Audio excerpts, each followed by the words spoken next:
Hello, everyone. My name is Omari Newton. Pronouns are he and him. And I'm the head of the acting and co head of the film department at Vancouver Film School. Yeah. Um, Welcome to day one of our exciting event, The Serious Business of Comedy. Before I introduce our guest, I want to acknowledge that we are gathered here today on the unceded territory of the Musqueam, Squamish, and Tsleil-Waututh First Nations. I want to thank them for having cared for our lands and waters out here since time out of mind. And I always joke, thank them for not kicking us off their land, which is what we would deserve. So there we go. Now, I want to introduce our guest here. Our guest is an Emmy Award-winning and DGA Award-winning director with a prolific resume that includes such iconic TV series as Sex and the City, The Office, Scrubs, Brooklyn Nine-Nine, The Bernie Mac Show, and Modern Family, which he won the Emmy for, the iconic Halloween episode. He's also no stranger to Vancouver, having worked as executive producer on Firefly Lane and the Mighty Ducks Game Changers. Vancouver Film School, please give a warm welcome to our special guest, Michael Spiller.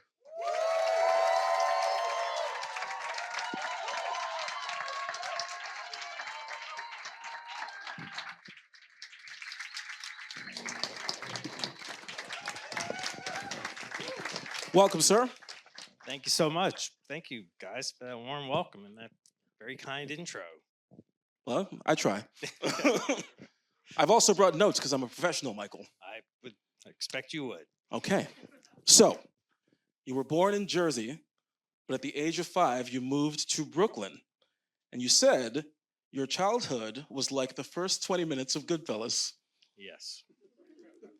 It's one of my favorite movies. Can you explain to these people what you mean by that? Well, I was an outsider, moving from the wilds of New Jersey to the even more wild streets of Brooklyn, New York. And, my parents were hippies. It was the mid-1960s. Must seem like a lifetime ago to all of you people. And I was targeted. I was picked on. I was beaten up. I was an outsider. So I think I learned a lot of observational skills through that because I had to, avoid getting my ass kicked, frankly. But when I was 9, we lived in rented apartments. Then we bought a house, a 4-story building in a neighborhood called Carroll Gardens that was straight out of Goodfellas. The social club across the street, the guys with nicknames, and nobody locked their doors, but it was all the crime was organized. It was very, very safe. And at around the age of 12, I discovered that I can pass for Italian. Huh. And, I started to, develop a little bit. I could sort of take care of myself. And I was like, okay, I'm tired of getting my butt kicked. I'm going to tell people my mom is Italian. I'm not proud of that. I am part Italian, I found out later, through 23andMe. But my life could have gone either way. I started running errands for the wise guys, Jimmy the Flea and Scarface Nino and Joey Deadeye. I mean, these are real people. And so it was I think it was part of that growing up in that neighborhood was operatic. It was larger than life. And because I was both sort of a participant and an observer, I think that it played a role in becoming a filmmaker and a storyteller. And when you say participant and observer, do you mean that while you were having experiences, you always had kind of a lens on the story? Can you elaborate on that? Yeah, I mean, it was, and again, I don't recommend this, just from a mental health and emotional health standpoint, being sort of actively involved in something as an inauthentic version of yourself, for survival, frankly. But knowing that what you were doing was kind of maybe some of it was against not only the law, but your sort of moral compass. I was sort of in it and also removed from it. Hmm. And again, I said it in jest, but observing people and trying to analyze, understand situations became it was a survival skill. My wife's Italian, and you guys are laughing. That's true. Thanks for laughing at me. That's a true story. I debated pretending to be Italian for a bit, but I didn't think I could pull it off. So it's Yeah, it's all about the acting chops, I guess. let's talk a little bit more about film. You went to film school, or you initially SUNY Purchase, and initially you weren't enrolled in film. Tell us about what led you towards film, and how did that experience in school affect your career? Well, I mean, I'll go back just a little bit earlier because I think I'm really working out some important childhood stuff here. So thanks for bearing witness to this. But when I was 12, I also bought a movie camera. I bought a little Super 8 camera, with my money from my paper route, and I started making movies. I'd always been a fan of movies, and you know, liked photography, and it never seemed like it was a career possibility or anything like that. But I went to a high school that had a fantastic. It was a brand new high school and had a communications kind of theme to it, and I didn't take advantage of any of that. Except I took one film history class, and it really like rocked my world. Just the thinking about the subtext and ways that the choices that directors make and how they tell the story visually, and it just lit me up. It's like, oh, I can look at films in this whole other way and appreciate them in a different way. So I wound up going to SUNY Purchase, which was a state college about 45 minutes outside of Manhattan. And but I wasn't ready to make a commitment. So I was a liberal arts student, and I dipped my toe in the film class, film class pool, and took another couple classes. And I was like, okay, this is fantastic. I want to do this. And I transferred the next year, and basically was I focused on cinematography. I think people liked what the work that I did in my own projects, so they would ask me to shoot theirs, and they brought in a cinematography teacher, and then he and I sort of became attached at the hip, and they added extra classes, essentially just for me and a couple other nerds, and then I wound up working with him on a movie he was shooting while I was still in school. So it was great. And you came to directing sort of reluctantly. I know we're jumping way ahead here, but you first entered the business as a cinematographer, and I believe it was working on the iconic TV series Sex and the City, where a producer tapped you on the shoulder and said, "If we get a second season, you're going to direct." And your initial response was what? Well, it was my agent, and he said if they pick it up for a second season, I'm going to make them give you an episode. And I'm like, I'm good. I'm I'm happy to just shoot, stay in my corner here. And he said, no, you're going to do it. And I mean, that move changed my life, and I wound up doing the same thing to my cinematographer on the Mindy project years later, since jumping ahead too. And it's just like, we get season 2, you're going to direct. And he's like, no, no, I'm really good. I said, yeah, you're going to do it. And he did. Now, what was it like? What was the reservation? Because the assumption is that everybody, like, we work at a film school here, and almost everybody that takes, film school classes, their dream is to be a director. Why did you not want to do that? Well, I mean, I salute all of your courage and confidence, and that's amazing. I was not that person.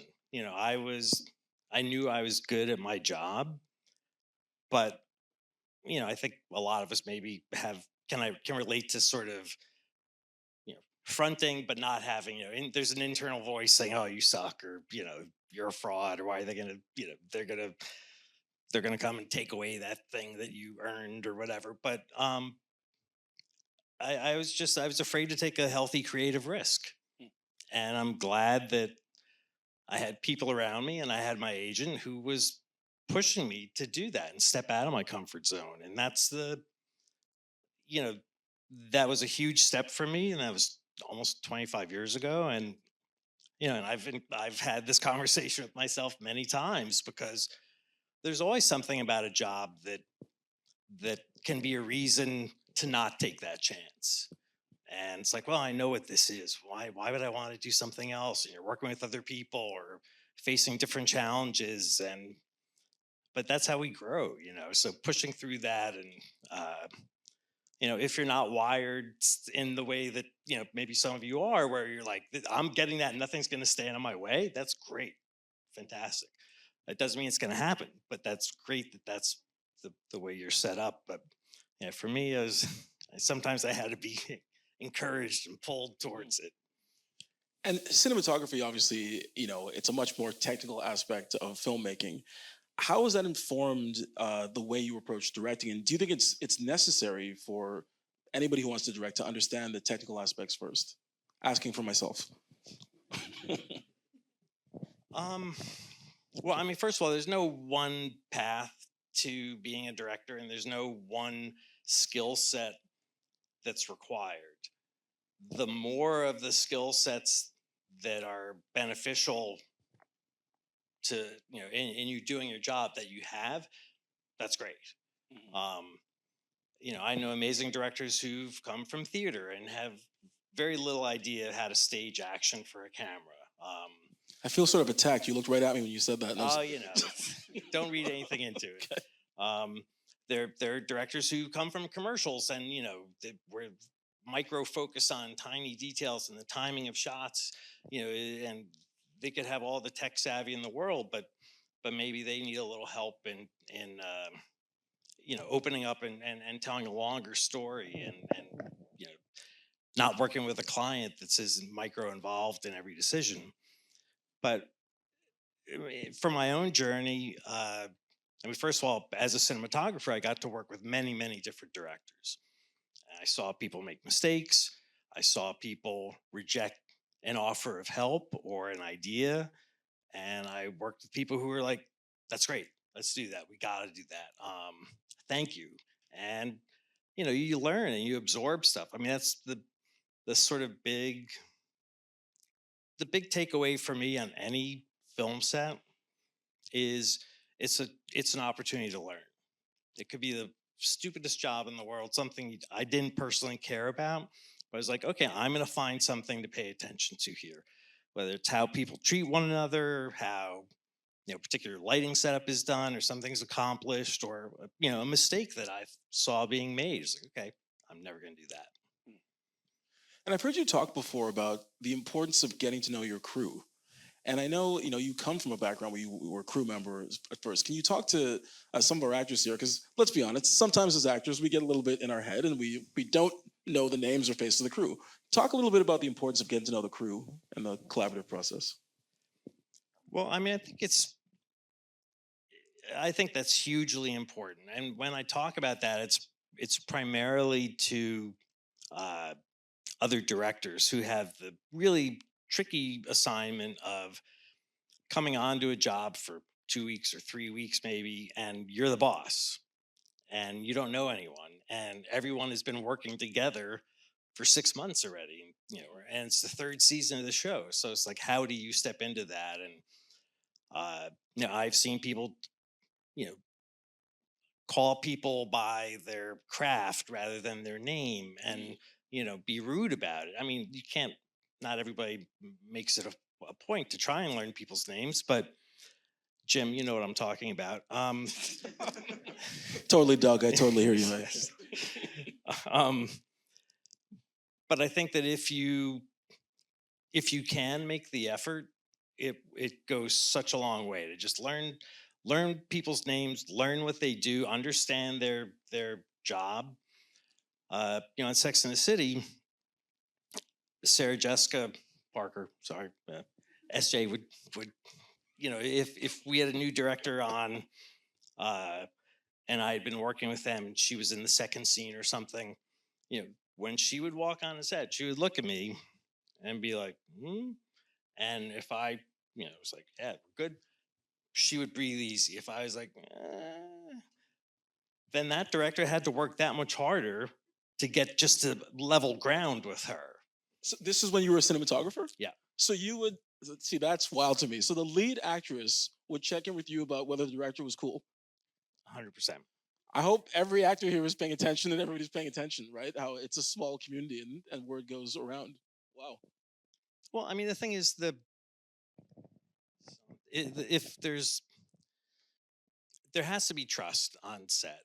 I mean, first of all, it's important to treat everybody well because we're all humans and we're all doing the best we can in a really difficult and potentially very fun and creative environment.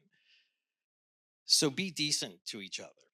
Learn people's names, learn, about them, their lives and stuff like that. Because what happens then is if you create that safe space creatively, and yes, there's all this talk about safe space in education these days, and absolutely, we it's important how we communicate with each other, and we're all evolving as professionals. But the safe space I'm talking about is a creative one. Of course, it's related to the other part because I want to be in a space where a guest director can raise their hand and say, "I have an idea," and it may be really stupid, but it may be great. I don't know. Sure. I've only been on the show for 2 days, Yeah. and if you don't say it, if you stifle that, then it's gone. You don't have. You just never know. And if an actor uh, is afraid to step out of their comfort zone, if they're not gonna go to a place that is maybe too raw or just uncomfortable. It doesn't have to be a big emotional thing. It could be like, wait, I would look stupid. My character might look stupid. I personally would feel uncomfortable, being on camera that way. But sometimes you have to go there. And if there's a feeling of safety and trust, then anything is possible. So, you know, an initial an initial way that is applied is understanding that the Dolly Grip's name is Felicia and this is what she does, and you know call her by her name. So and then everybody has everyone's back, and that's how it should be. When I directed my first episode of Sex and the City, I go by Spiller generally because there's too many mics on set, but and that's changing these days because there's many other names. It's fantastic, and that's an indication that like the work that we're doing to diversify and make a better, more representative business is working. But back in the day, there were 20 guys named Mike on every job, and so I was Spiller. So I'm directing the first episode, and I felt like I was blindfolded on a tightrope, and the entire cast and crew was below me saying, "We got you, Spiller." And what a great way to, take that step that I had resisted because I was insecure and didn't trust myself. What a great way to do it, knowing that everybody had my back. So you touched on two things I was going to bring up later on. I thought there were three, but Well, it's fine. there's actually 10 questions here, but two of them here. But you have worked on some pretty iconic shows. Bernie Mac show, Sex in the City, and some iconic actors like Sarah Jessica Parker. Did you know in the moment when you started working on that show with these people that this was going to be something special? No, not in every case. I mean, sometimes, and it depends when you join too. I mean, I started Sex in the City the first season, and I was shown the pilot. I tried to pass on the job. I just joined the union. Uh, I just done a 5-month job in LA, still living in New York, and a producer called me up and said, "I want you to look at the Sex and the City pilot. I'd love you to shoot the series and all this stuff." And I was an indie film snob.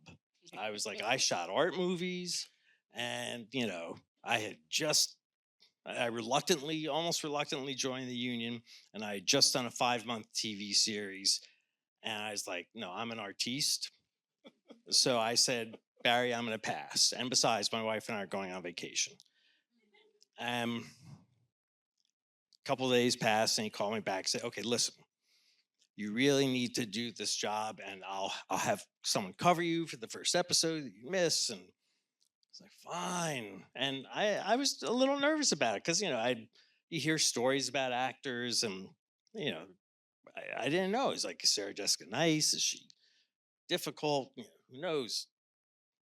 Anyway, I tried to pass, but I said yes.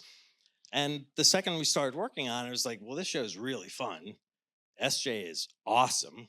And, but we were shooting in New York, where I lived. And it was, I ran my camera on it. It was good. A lot of good things about it. But we didn't know what the show was until it aired. And season 2 was very, very different because we couldn't go out on the street and film anymore in the same way because there'd be hundreds of people now at every location. And, it was more challenging in that regard, but it was so much more exciting. Plus, we got amazing, any restaurant or nightclub or anything where we were going to shoot, you know, we could get into anywhere, and money was no good. So it was fantastic. And in addition to working with Sarah Jessica Parker, I mentioned before you worked with Bernie Mac, Steve Carell, Rainn Wilson, and you seem to work a lot in comedy. First question, two-part question: was that part of the plan? Like, was comedy the plan, and if so, why? It wasn't the plan really. And I realized I answered your previous question focused solely on Sex and the City, but yeah, I mean the other shows as well. I mean, look, I did one episode of The Office, and by the time I did it, it was like, all right, well, season 7. It's like everybody knows what the show was. The earlier shows, when you join a series earlier, it's hard to tell. The paint's not dry yet, but you have more of a hand in shaping it, and getting your thumbprint on it.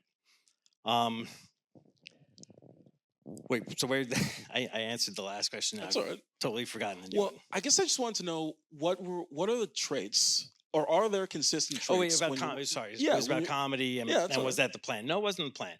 Like I said, I was a DP, cinematographer on art films, and very kind of heady. Hal Hartley films was classmate of mine. I shot all his movies. If you guys know who he is, one of Kevin Smith's inspirations, so I know it was up here also. Anyway, Graduate of art. Well, not graduate. He attended VFS. yes, He didn't finish, but he came here. sometimes attending is enough. It's not always about the finish. He used the But money. stay he in saved. school, guys. Please stay in school. Well, he actually used the money he saved when he left to make Clerks. There you go. But don't follow that lead. Don't follow that lead. Yeah, I mean, so the first stuff I was directing was Sex and the City, and sure, it's a comedy, and it has a lot of dramatic elements and a lot of romantic comedy elements, of course. So it, but the tendency for the people who were hiring me was, well, they want to put me in a box, and I was used to that to some extent because I started as a grip, an electrician, and a camera assistant, and and then an operator and DP, and each time I sort of moved up the ladder, a lot of people would be, oh, great. He's no longer a grip. Now he's an electrician. So I'm not going to call him, or, whatever. So people like to categorize you because it just makes it easier for them to exploit you, basically, or hire you. And there are a lot of lazy and unimaginative executives in Hollywood who say, well, no, he's Sex and the City's a comedy. That's what he does. He does comedy. And, but I love comedy, and comedy's very, very hard. And, in fact, it pays better than drama on a, per day basis because it's harder. Right. Yeah. And I guess the other part of the question was, what are, if any, the common traits between these iconic comedy actors? Because I mean, not many people get to work with Bernie Mac and Steve Carell and Sarah Jessica Parker. Is there something in terms of their prep, how they carry themselves on set? What are the traits that these great comedy actors have? They're funny. All right, thanks everybody. We had a great Solved. event tonight. I mean, it's hard to. I haven't thought. I mean, it's a really good question. I mean, I think a common trait is, that they're they're prepared in their own way. Um, Bernie had a very different approach to the material than Steve Carell. Um, but again, I did one episode with him, and very different from Sarah Jessica, or very different from Eric Stone Street or Ty Burrell, or um, Bernie had his. I mean, he's awesome guy, so sweet, and he moved at his own pace.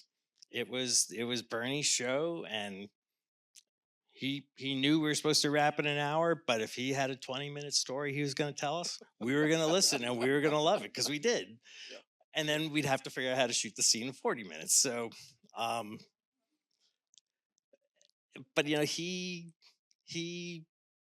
was great, and he also he came to it through his comedy, as far as I know, and admittedly I'm just some conjecture here, but Sarah Jessica studied acting and Right.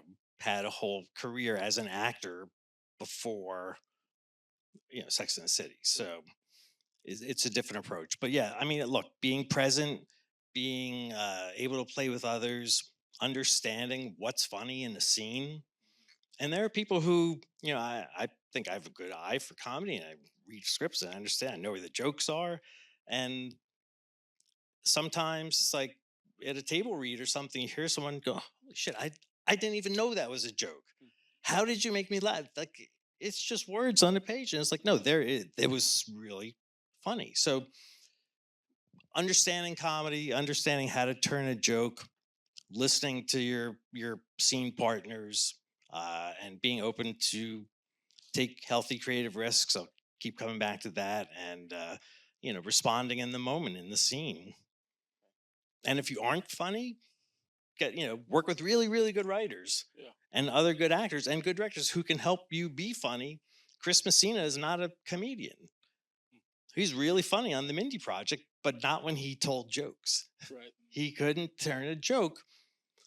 I mean, it's a broad statement. Sorry, Chris, if you see this, he's probably not going. We'll He's cut that out. probably not We'll- going to see this, but We have a rather large YouTube channel. I'm just saying. And there's I know, and there's some people have phones up and stuff, like live stream. I'm sorry, Chris.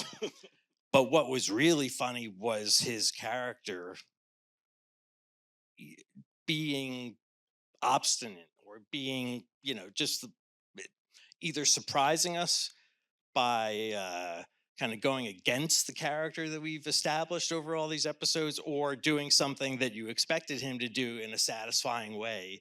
Because again, it was a character related thing rather than, someone having a conversation and essentially turning and winking to the audience and reading a joke. Yeah. That to me is not funny. I think character based stuff is more funny. Got to ask you about a show that I bet you not many people ask you about. You directed the Method Man and Redman show. Yes, I did. The episode Kill Bill Volume 3.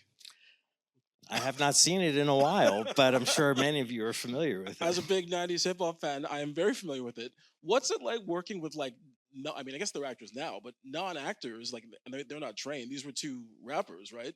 How do you get comedy? Like, what's the environment you got to create to get comedy from, like, musicians doing comedy? The challenges on that show are less about like getting Red to, feel the emotion in the scene and stick the joke. It's more about like actually showing up on set, not being so completely baked that it's just illegal to work with each other. Who smoked more? Can you answer? Who smoked more, meth or Red?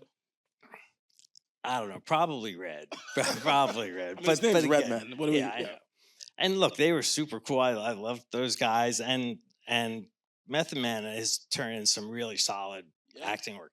These guys had this is a crazy project from the start, and there's literature about this. I mean, this was probably a really bad show to greenlight for the studio. It was essentially doomed from the get-go. Yeah, I've not thought about it in a while, but man, I had some laughs and worked with some other, really talented actors on it. But Yeah, things got hairy. Some things that I cannot speak about, but Was that the maybe off mic later. I don't know, but was that the craziest experience you've had, or what is the craziest experience you've had working on a show? well, there's some things that are not good. One of our stand-ins on the show that I was shooting when I was trying to turn down Sex in the City, one of our stand-ins had a heart attack and passed away on set, which is terrible. Oh my Um, and this was a guy who just like he he was an actor, but he was all about being a stand-in. That's what he wanted to do. He may have had some differences, but he was absolutely professional, and it's truly a case where I can say he died doing what he loved. That was the one sort of bright spot in that, but that was really tough. As you can imagine, it's horrible. Um, It happened while you were shooting. yeah, we were not rolling at that moment, but he and I know, or maybe we were rolling, and he was at that point, standing by. It wasn't captured on camera or anything horrific like that, but it was terrible. Yeah. I'm sorry Um, to hear that. That's Thank you. really traumatic. Yeah, it's and less terrible than that, but also not great was Adam Pally on the Mindy Project got spinal meningitis, and like it's very, very serious, and we had to send him off to the hospital right away, but we knew he was going to be okay, so we had to keep shooting, and we had to scramble and pull up all the stuff, and we did a big snow, New York Street snow scene in the back lot at Universal, and somehow everybody scrambled and managed to make it happen, and it wound up being a great, like, we can do anything kind of story. And Adam's fine, happy to say, Yeah. at least as far as I know. Yeah. And you were the executive producer of that one? Yeah, and I directed 30 episodes too. As well as, yeah. Can you talk a little bit? Because I actually learned this from listening to an interview that you gave about the role of an executive producer. Because I think you mentioned that's not something that you commonly see in comedy. You see it more in dramatic shows, but can you explain to people what's that role on? Well, as a producer director, essentially I'm on the show full time. I don't direct every episode. I may direct the lion's share of the episodes. Um, I work closely with the showrunner and also with the studio and the network execs and the line producer. Uh, it's a job that has many shapes, depending on the needs and the people who you're working with, and because of my technical background, I'm very valuable on scouts and stuff like that, and I'm able to sort of offer solutions to things that other people might not even consider without that background.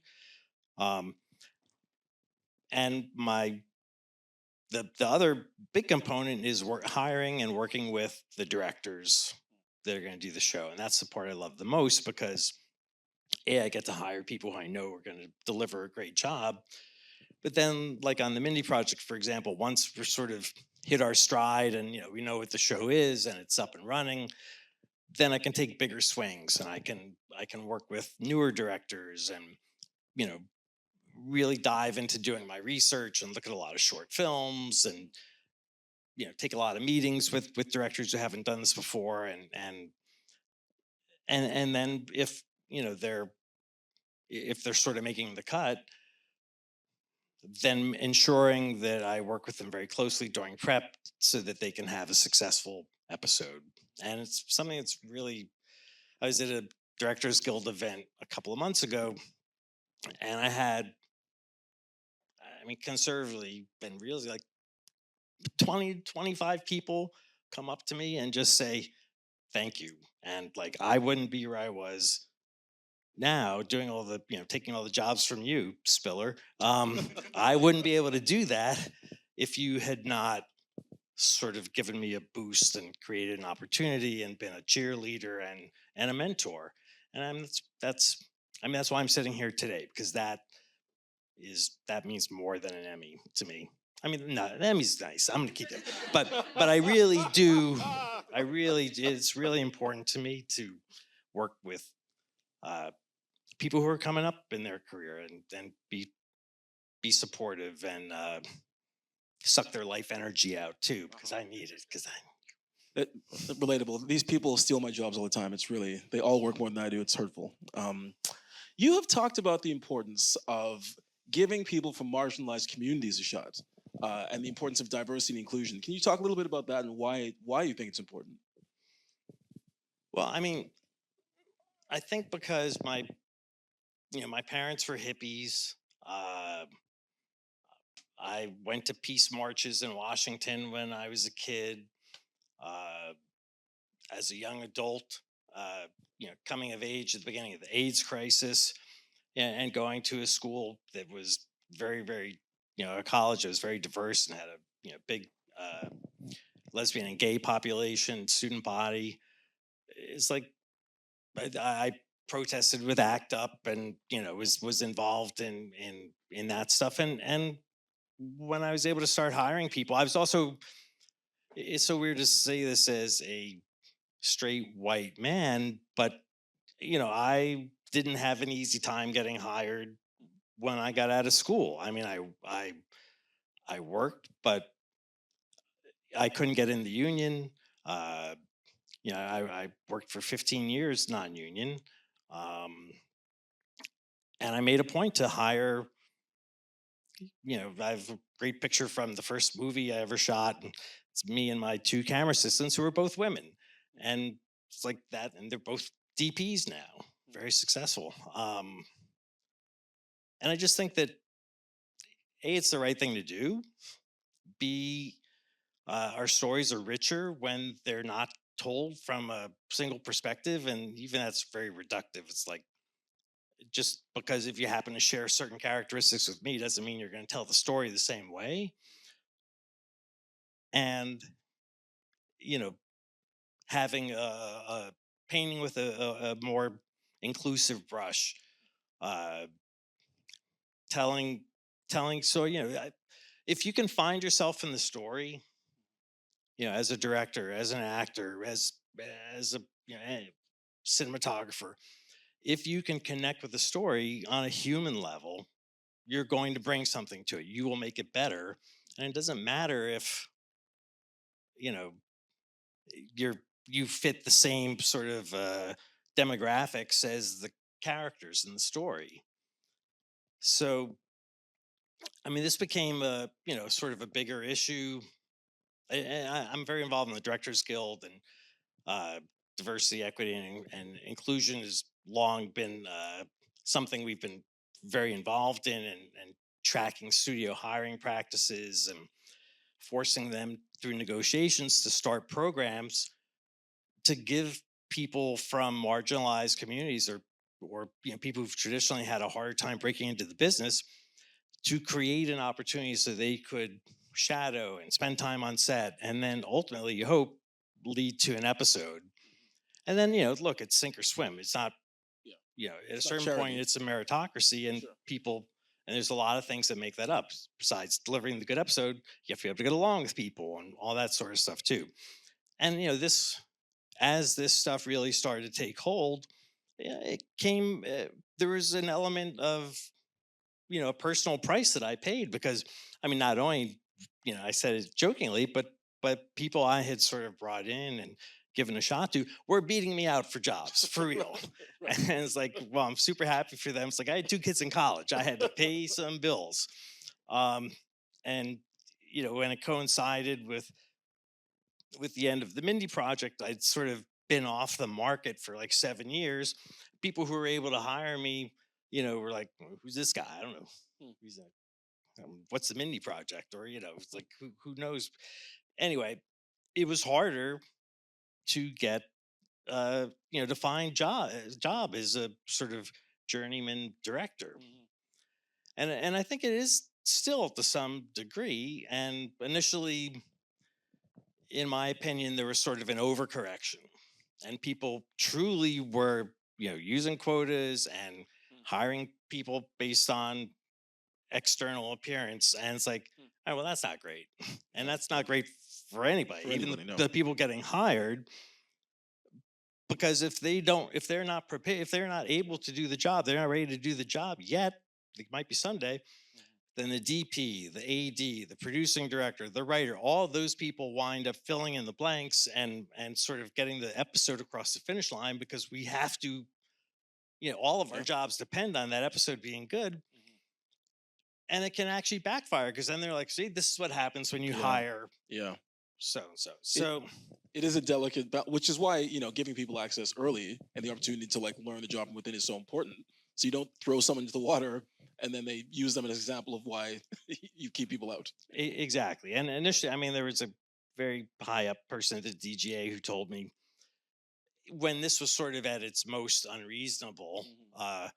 he said, yes, if you're a first time director, as long as you don't kill somebody on set, you're going to get another episode. And I was like, damn. Jeez. Um, but I think now things have sort of, we've found a better level. Mhm. The industry has retracted a bit, so finding work is still hard. There's some amazing new directors who I love, and I'm so happy to have seen their work or gotten a chance to work with them. And I think they've elevated the material and raised the bar for all of us. So that's freaking fantastic. Um, and the way I want to work now is more about doing the producing directing job, where I'm on a show, I have a home, I can set up an office. It's just like the idea of bouncing around show to show, while it used to be really attractive to me, it's just too hard. And my prep style is kind of, it's exhausting, frankly, and that's another question. But to do that for every 2 or 3 weeks, it started to be a drag. But knowing I'm employed for a certain amount of time, knowing that I'm going to be in a position where I can, again, find directors who are exciting, who are good, and who I can help guide their career, that's really thrilling to me. And also make an imprint on, and again, part of the reason why I'm here is I hope that, I can help, just sort of repeat the mantra of, it's how we treat each other on a set is really important, and it does show up on screen. And I worked on some sets that were absolutely toxic, in every job capacity that I've worked on. Some that are absolutely toxic, and people doing drugs and screaming at each other and not communicating, and disorganized and wasteful and frustrating. And I've worked on sets that were, on the surface, seemed to be really well run, but I would walk in and I could taste it in the air, like, this place is toxic. I don't know who it is, and I'm a guest, so I'm just going to try and save my skin. But I was like, if I'm ever, again, in the position of being able to choose who's hired, I'm no asshole policy with that exception. Amen. I'm gonna one more question before I open it up to our audience here is, for the up and coming actors or directors or writers right now, what advice would you give them? What do you look for? Like, how can you be a good collaborator even when you're starting out in your career? Well, I mean, I think I, I think if you don't love collaborating already, it's gonna be an uphill battle. For me, I love collaborating. It's like I get onto a film set, I'm like, yes, these are my people. The calf tattoos and just like modern day carnies, and like, we're people who don't fit in normal places. It's like, struggle. Like, oh, I don't know, wear a shirt with buttons today. It's like, that's not me. Um, it's it's to me, the sweet spot is the, I've got an idea. We're putting on a show. I've got an idea. You've got an idea. How can I love that? Let's make it better. What do you think about this? And if you can get into that back and forth where you're just supporting each other, trying shit out, it's like, I hate it. I've been in this trap 100 times. Or like, I'm doing a fourth or fifth take and I'm not really giving any kind of concrete note.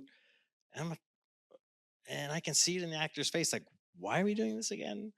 And it's like, I don't want to do this. Like, let's try something. Don't, and a lot of that comes from fear. And it might be like the writer sitting over my shoulder saying, this one phrase is just not right because they heard it a certain way and they want to do it again and they're not letting go. It's like when you write something, you have to let it go at a certain point.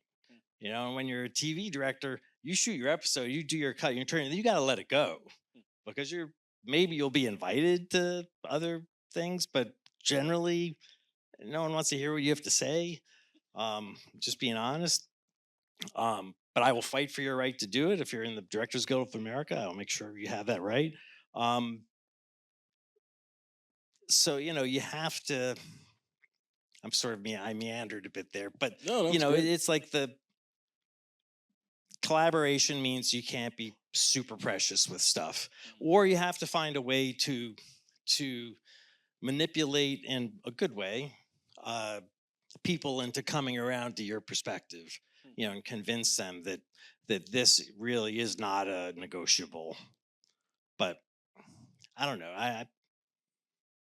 If I wanted to do things by myself, I always say, and people correct me, if I wanted to do things by myself, I'd be an animator. I know animators, if you're any in here, you don't do things by yourself. Shots fired. But it's like, no, I love animators. Don't get me wrong. But I'm just, I'm a working class guy and I grew up with no money. And it's like, I'm more comfortable with the rigging grips than I am with the writers half the time. It's just me. Well, thank you. Some love for Michael Spiller, please. Yeah. And now, the amazing Vita Sandu has got a microphone there. Raise your hand if you have a question. Yes, in the front. Start with Ryan and then you can pass it down. Hi. Hi there. Hi. You kind of touched on this earlier. Comedy is a very complex beast. It's not really something you can teach. You either kind of have it or you haven't had the appropriate amount of childhood trauma. So when you're directing a scene and you know there's something there, but you're not quite getting it, do you have any like fundamental tips or tricks you use to pull the performances you want or guide the performances you want out of your actors? That's an excellent question.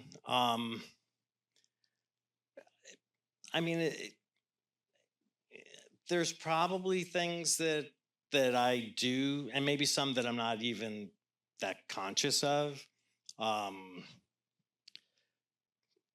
It's tricky because the impulse can be to go in and give a line reading if it really is a matter of the cadence or the inflection or the rhythm of the line is off, and that's why it's not working.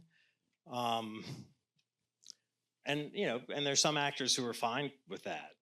If I generally try and pose my notes as questions, because then it's less like I'm coming in with the answer. It's me meeting the actor in the middle, like, hey, we're both in this together. And I had a thought, what is it? Do you think, is it crazy to try doing something where, this and whatever that this might be, that this is probably the thing you're looking for. So I'm sorry.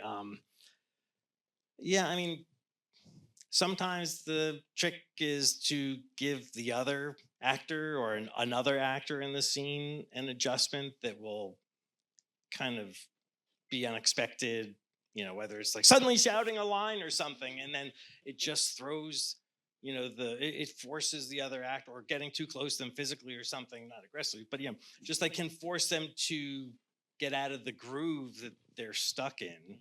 Right. And sometimes it really is a matter of like taking 5, finding a quiet space and saying, something's not working here. I don't know what it is, but I have a feeling that you're not really getting that this line's meant to be a joke. But it's not always obvious. It's not just like it's a punchline. It's like, or it's the setup for the joke or something. And there's no simple answer to that, I'm afraid, but I'll keep thinking on it. Maybe something will come to me, or if you're here over the next couple of days, maybe I- get to that. I should mention the people in the first two rows are actually the workshop participants. Oh, great. So Ryan is one of our actors. I first two rows. So it's they're either writers, directors, or actors. So you'll be seeing a lot of these people. My job is to figure out who's who. Yes, Okay, which that's- category. uh-huh, I'm failing miserably already. Okay, thank you. Hi there. Thank you for coming. My name is Mila.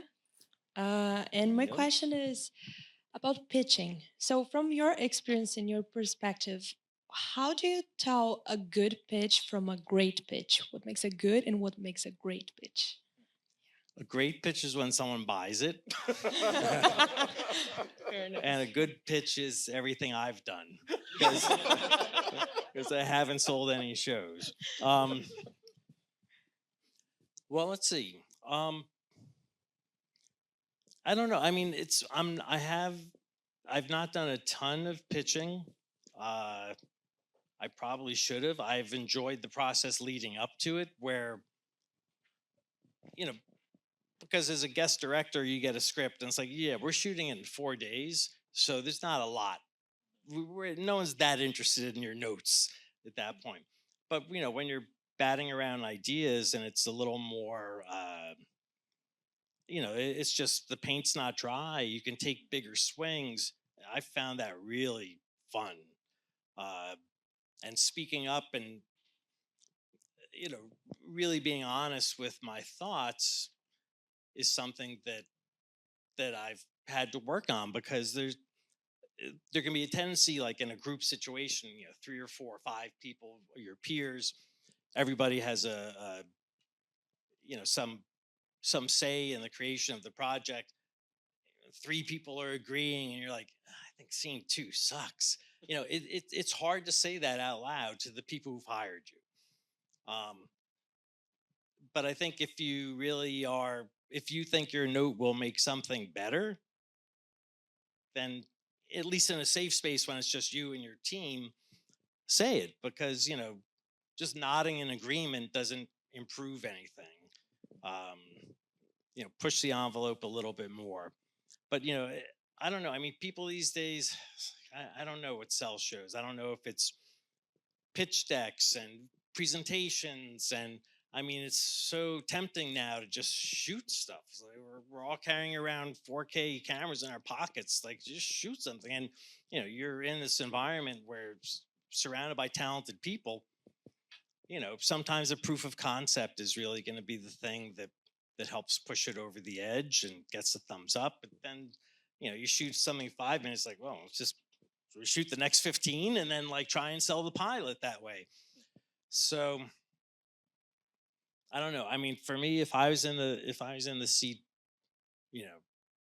buying something, for me, it's the energy of the pitchers as much as the pitch itself that I would respond to, because I've hired plenty of people who didn't have the fattest resume or didn't have the sexiest reel, but I got a good hum from them, and it's and what they had. I mean, I've hired DPs. I mean, the DP who I hired for the mini project had done a few things, but nothing that exciting.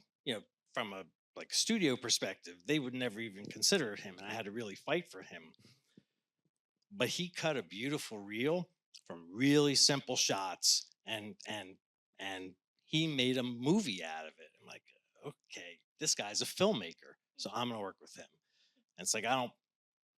You get a lot of DP reels. I'm going off on a tangent. I'm sorry. You get a lot of these reels, and it's explosions and stuff like that. I'm like, what? Who cares? The special effects guy did that. You have 6 cameras. I don't need to see that. That's great. I know that. Good job. Show me a beautifully composed, well lit shot with a slow dolly in on an actor, and without even knowing the story, I'm already wondering what the hell are they thinking? And it's it's so compelling. I'm going to take a meeting with you. So I hope something in there is helpful. Yeah, thank you. Hi, Michael. I'm Manav. Nice to meet you. Nice to I'm meet a you. big fan of your work, especially Modern Family. I've watch that every time I'm eating lunch or something. It's really fun. Thank you. My question is, you talked about your prep style, and how does prep differ on, let's say, a comedy and a drama? What's the difference? Well, I mean, that's another really good question. Your question is good too. You all basically anyone asks a question, just know that I think it's a good question. So, because I don't want now I've singled everybody out. I don't want to hurt That anyone's sounds feelings. like a challenge, Michael. Yes. Well, I mean, look, one thing that I think is true for comedy and drama is you need to watch every episode of the show leading up to yours. You need to read every script that leads up to yours. You need to, see the most recent cuts of episodes that are not finished. Any of that sort of information you can get is hugely important. You need to spend time on set, ideally before your prep even begins, and just hang out. Get to know people, observe, observe, observe, start to learn people's names. Oh, okay, Amari, Dolly Grip. Okay, I keep using Dolly Grip. But, just start to see. And then it's like, oh, here's a problem. An actor's struggling with a line. What happens? Do they talk to the writer on set? Do they immediately call the showrunner? Just seeing how the machine functions. Because you can do all the prep in the world, but if it's not going to fit into the culture of the show, then it's not valuable prep. On the drama side, really understanding the backstory is going to be important. Finding out as much as you can about the cast. This is true on both kinds of shows, as you can, from other directors who've been there, from the producing director, if there is one, from the showrunner. Hair and makeup people can tell you shit. The ADs can fill you in. It's like, because, and it's not just like who's a diva, who's a jerk. It's like, and eventually, you talk to the actors themselves and just say, hey, how do you like to work? How do you like to get notes? Do you like to do 2 takes and then I can come in, or do you want to have a 5-minute conversation before we even start shooting? All that sort of stuff. Do you want a result direction? Do you want something that's kind of wrapped up in flowery language and more sense memory based or something? Or do you can I just say be funnier, do it faster? you know some especially comedians turned actors, it's like that sort of thing is okay. But you tell Chris Messina, do it with more energy. He's gonna, even if he's sitting absolutely still, he's using I mean, he's brought energy to that performance and he's made a choice. So is that this is like, sorry, I'm going on this question because it's such an important area. Ask all the questions you have about the script. Understand motivations, even in comedies too. It's like, unless it's just a multicam sitcom or something like that, there's still going to be conflict. There's still going to be backstory. But in most of the single camera world, there's, it's not simply people telling jokes. There's a larger story, and actors like to know, well, why are they walking into that room? Why are they pissed off at this person? Why, what's going on? And it's important that you understand the journey their character has been on. And it's important to begin each scene kind of reminding, particularly when we do these things where we cross board episodes, where we shoot in blocks, where you remind the cast where they've come from, what happened before, in brief, shorthand, but that can be very helpful. Yeah, and if there's jokes in comedies, if there's jokes you don't understand, or you've been warned about an actor's going to give pushback on certain things, just information, information, information. I'm just a sponge. Then my own particular process that I alluded to, and maybe we'll see if this comes up again, but I'll just touch on it briefly. I'm very prepared and almost to a fault, and I'm really working now to try and just kind of roll with the flow a little more, and not let my anxiety or concerns about the day's work or something flatten my work because I've compressed it into the first ideas that I had. and that excludes people. That goes against the thing I'm ranting about collaboration. It's like I want the cast to feel like they're participating too. If I'm just puppeting them, and that's not going to be very satisfying for them. So, but I do drawings and diagrams and all this other stuff. And, I hope that touched on some of the things you were saying.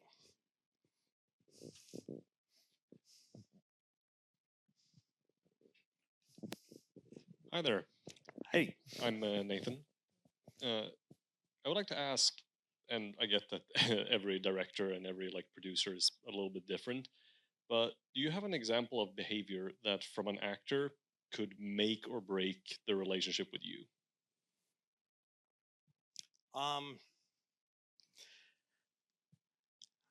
Yeah, I mean, I had an experience up here on a show.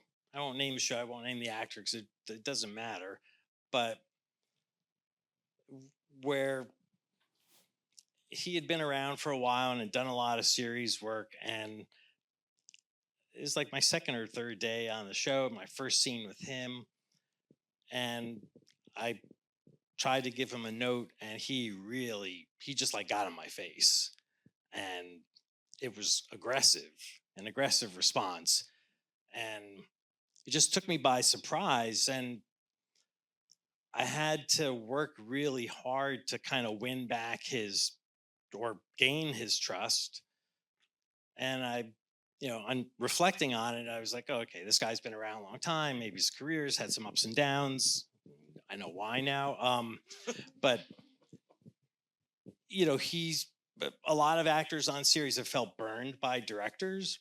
Like someone hasn't come in and done their homework, and they've made them do things that they see in the final result, and they don't like it. They go, well, that director screwed me over, so I don't trust any directors anymore. And if they give me, if they push back on anything I'm doing because nobody knows the character better than I do, then I'm going to challenge them. I'm going to get in their face, and we're going to have a pissing match. And that's if they survive that, then we can get on with it. I'm not into that. I've experienced that with more than one person, and not exclusively men either. And at the same time, you have to respect that the people who have they've been playing this role for several years. They do know the character better than I do. So there's ways to approach it, and again, in the spirit of collaboration. And hopefully, someone will have told you, "Oh, don't go up to this guy and give this kind of note because he's going to push back and he's going to make your life miserable." That would have been a good thing for me to know. Maybe the producing director wasn't aware of it, but if there's landmines on the set, and sometimes there are, because there are a lot of really, really talented people who are difficult or complicated. And you have to make the decision, like, is the complication worth the good stuff? And if someone, if you or someone above the person who hired you decides that, yeah, the landmine is there, but the end result is great, then someone better tell you where the friggin' landmine is so you don't step on it. Because it blows up on everybody, not just you. Thank you. We have a couple who are going to the Stones tonight. and Oh, they have a I was looking at question. tickets too. I get it. Is there an opening act? That's my question for you guys, because I'm still debating. I may try and go still. Hi. Hi. Grace Hernandez Olmedo. Nice to meet you. Nice to meet you. Well, my question is how do you keep your team motivated, and how do you keep yourself motivated? Because I know it's like a hard industry, and all the time people is judging and everything. So yeah, that's my question. Thank you. Well, I keep myself motivated because this is when I'm at my happiest. I mean, I love this work. When I stop loving it, I'll do something else. And even when it's really, really hard, I still love it. I mean, it's where I'm most at home. And that my wife sometimes is like, hello, what, I'm not enough, and it's like, I don't know. And she's awesome. She's great, but don't get me wrong. But I feel most alive when I'm on a film set. That's a sad thing. I don't know. But I try to be a cheerleader. I try to be a coach. I try to, uh, even when I'm producing and I'm not directing that episode, it's like I connect with my team. I get to know my team on a personal level. Um, a little goes a long way because you know people who've been doing this for a while. If you've been holding the boom or doing makeup for 20 years, it's like not everybody bothers to learn your name. Not everybody bothers to say thank you, which is hugely important. At the end of every day, I thank everyone on set. Um, and ask them how their family's doing. What are their plans this weekend? It's just simple human interactions go a long way. And being prepared, you know, following through on commitments, communicating when shit goes wrong, which it always does. Let people know, show them that respect, because then they can plan and respond, um, and laugh. I laugh all the time. I try. I mean, because it's just like I have the best job in the world. I earn a living, you know, playing make believe and dress up with really talented people who love their work as much as I do. What I mean, it's how could anybody be in a bad mood doing that? That's saying makes it's like how can you be a jerk when you're getting paid to play? People would give their right arm to be standing on the film set we're on, and it's like be nice to people, be appreciative. And once again, thank you for coming. My name is Brianna, and my question is kind of like a two-part question, and it was answered a little bit. But what qualities do you admire most in an actor, or do you value most when you're directing him? Well, I appreciate people who show up prepared. I really appreciate people who have a take on something and an idea. Um, the last show I finished, there was some of the people who were above me were not as sort of appreciative of some of the cast members who had ideas that might be a little far out. I love it. We can always pull it back. But if someone's coming in and again they're just sort of like waiting to be told what to do, that's not as satisfying. I think that a lot of film and television actors do too much, and people who've started in theater, it makes sense. You think about it. I'm trying to make expressions that the people in the last row can read. I'm doing all sorts of crazy stuff with my eyebrows and whatever, and smiling too big and acting, making big gestures. It's like, if the camera's this far away, less is more. And you know, it's people talk about like their instrument, and it's like, yeah, you can sit there and you can watch an actor play the instrument of their face, where they have absolute control. And this is not necessarily better or worse acting. I'm not, it's no, I don't want to paint everything with that brush, but I've been blown away watching, what someone can do, that just the smallest movement and their awareness of where the camera is and what that, how to play with the camera, um, in drama and comedy. I mean, it's equally powerful. Ty Burrell shooting a look to the documentary crew, and he just keeps digging himself deeper and deeper, like me with my never-ending answers to your questions. Looking over that camera, it's over here now.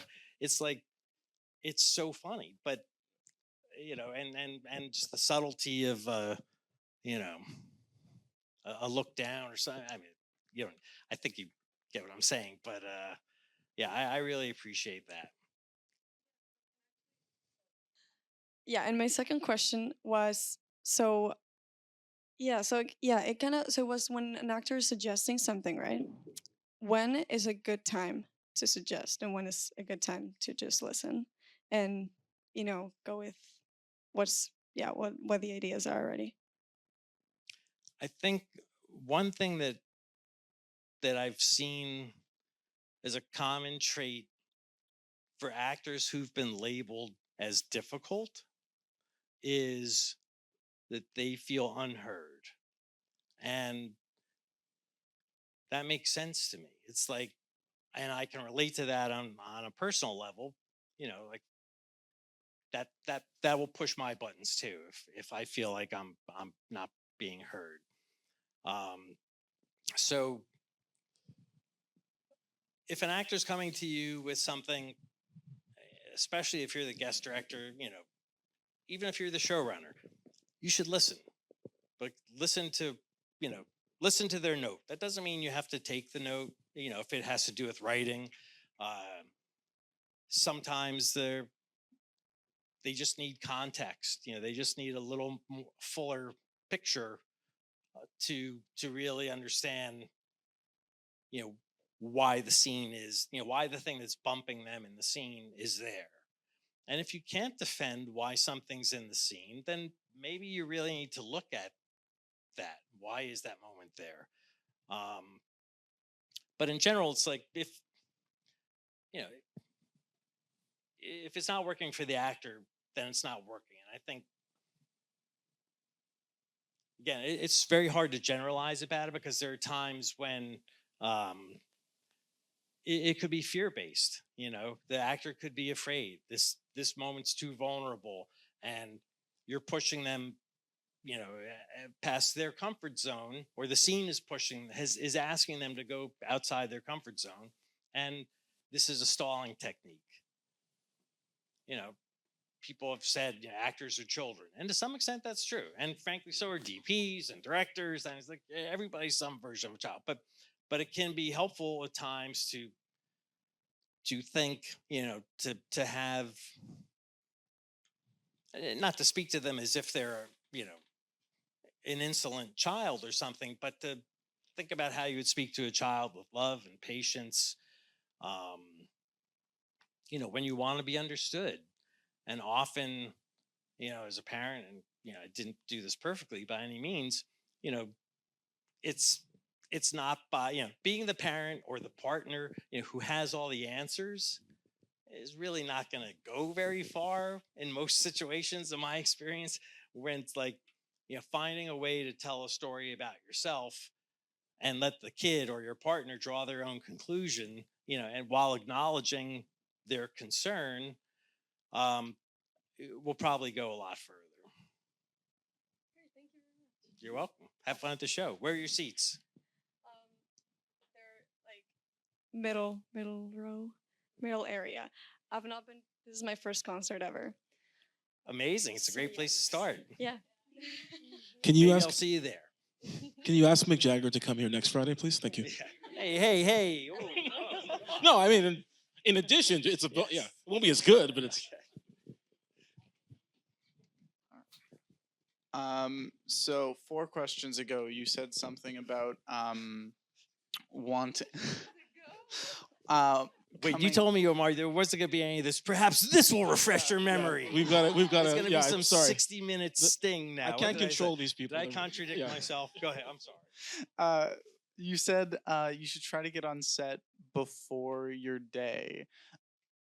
How do you go about doing that? How do you go on set before, I guess, for actors you're called, or for director of photography when you're supposed to be on set? Well, when I was, what that answer was primarily about a guest director. So a guest director who already would have been hired for the episode they're directing.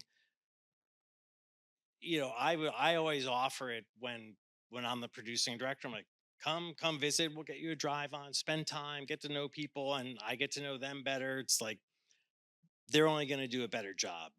Um, I think it might be harder, but it's not. I mean, I think it's a great question from an actor's perspective.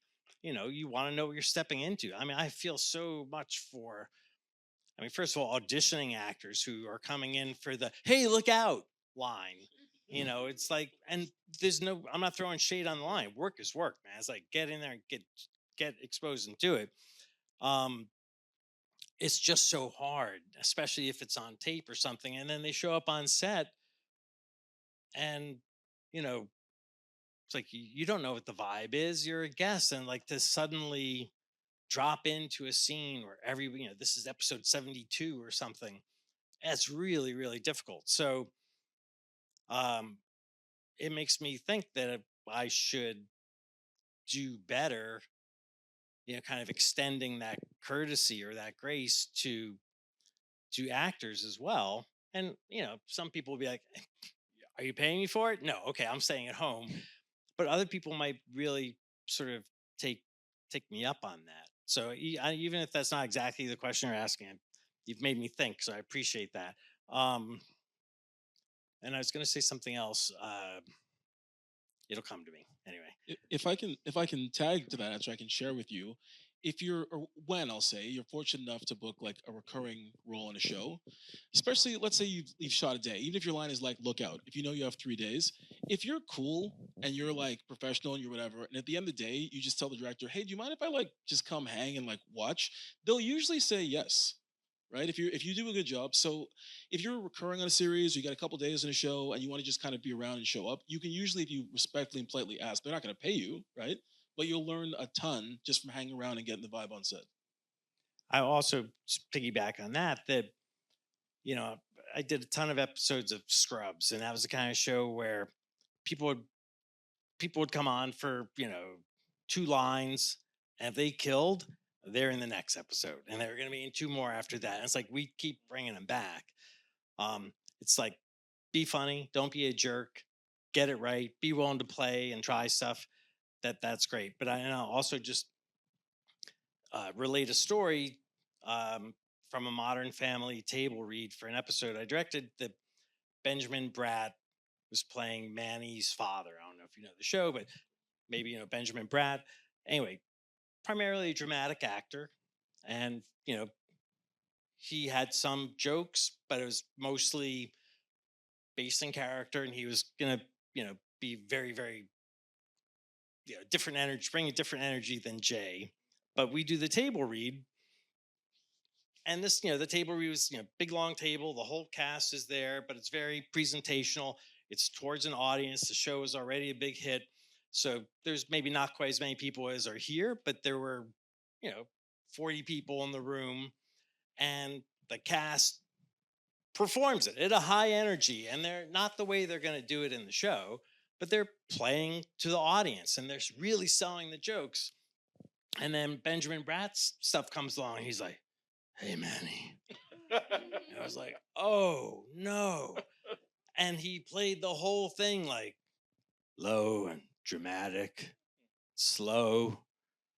And I was just like, damn, it didn't even occur to me that like he's Benjamin Bratt. He knows. Like, and also it was like he started speaking 7 minutes into the table where he's like, maybe he would have noticed that like everybody else is playing to the last row. When Benjamin sees this, he's gonna come after me. But there was a moment after that table read where one of the showrunners whose episode it was and I were like, holy shit, they're going to make us recast Benjamin Bratt. That's not going to be good because we already spent a lot of money on him, and like he had to be convinced to do it. And we had a brief conversation with him, and he was fantastic in the episode, as of course he would be. See, Benjamin, happy ending. But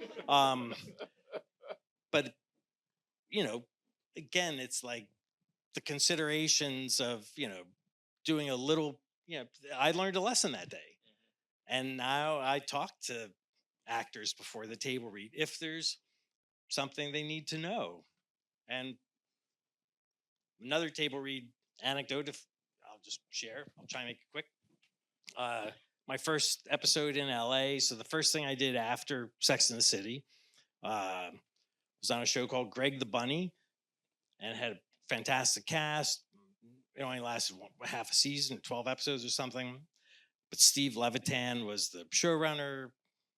very well known, one of the co-creators of Modern Family and someone who I did a lot of work with over the years.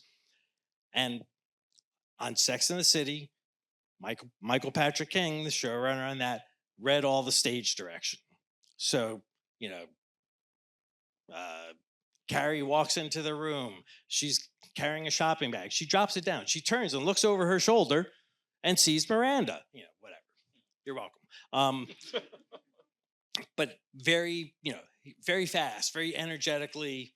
But he's the showrunner. The directors didn't read the stage direction.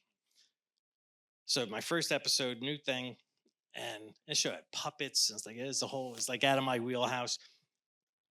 30 minutes or 20 minutes before the tape read, Steve Levitan says, "So you're going to read the stage direction, right?" I'm like, "Yeah, of course." And I frantically ran around the corner and I started marking up my script and everything. And and Michael Patrick King always, shrunk the stage direction just to keep the rhythm going. And, because there's usually too much information in there. So I'm trying to do that on the fly. I'm like, I'll just do the best I can. So the table read starts and I'm projecting and doing everything. And it's fast and things seem to be going well. And then it gets to a moment, I don't remember what it was because I've thankfully blacked it out, but there was a setup for a joke and I shrunk the stage direction too much and left out a critical piece of information. And the joke fell flat. And Steve Levitan looked at me like that. I'm sitting where Omari is. And I was like, my career's over. and he, but afterwards he told me, he said, that was a huge fuck up. And, they're going to make me cut that joke now because it didn't land in the room. I just felt awful. And, it just, I did it on the fly. It was an honest mistake, but again, I've never forgotten that. Steve Levitan also hugged me when they called my name instead of his for the Emmy, and he said, "You'll never work again," in my ear, right before I went on stage. That was really bad. And I decided, the other really bad thing was, I decided on the fly. I don't know how well you know Modern Family, but in the first few seasons, there was a runner where Phil would go up the stairs and trip. And say, "I got to fix that step." So I thought, they're never going to call my name. But I said to my wife, my mother, I was like, if they call my name, I'm going to trip. And then I'm going to say, "I got to fix that step." And they're like, "That is a terrible idea." So it didn't matter because they weren't going to call my name. Anyway, they call my name. And, in between Steve whispering in my ear, my wife taking out her cell phone so she could film it. I'm like, they're already filming. In between that, and I start to walk up to the steps. I'm like, I'm going to do it. So I do a big fake trip, and I hear like a collective gasp from the audience. And then I get, Jane Lynch hands me the Emmy, and I walk up and I say, "I got to fix that step." Absolutely nothing. I mean, just crickets. I watched that clip today and I didn't get that it was a joke. I saw it today. Well, the thing is, no one knew it was a joke. Ty Burrell and Julie Bowen had won the awards before me, so they were off stage. They were backstage. I'm looking at Marty Scorsese, one of my heroes, and he's like, but I would tell you, you could look at the clip up. They call my name. You probably see me and my wife hugging Steve Levitan. And then suddenly I'm on stage. I did such a good job that they thought I really tripped. And they cut out my trip. That's And scene. wow. So That's so funny. Nice. Yeah, it's on YouTube. You can see it. It's there. Thanks very much. thank you. I went way off track there, but hey, it's getting late. I'm just gonna go. Hi. The main takeaway. Oh, sorry. You have your mic. Go ahead. I was covering. Hi. My name is Maha. I'm an actor, and my question is: can you please cast me and change my life forever? Shot or shot. I I would be happy to have the opportunity to do that right here in Vancouver. So anyone who's able to hire me, I said this on the radio today. They interviewed me on the radio today, which was a first for me. But I'm like, there's nothing else happening in this town. Like, I'm I'm coming up to like meet with some students. Like, that's news. Anyway, You were EP of Firefly Lane, right? yes. You actually did hire some people who are in the room right now. Oh, fantastic. He said Sento, yes. you- He said yes. Ah. Sento, you were on Firefly Lane. I did season 2, yeah. My actual question is, what, Ah. what's the difference between a good actor and a great actor?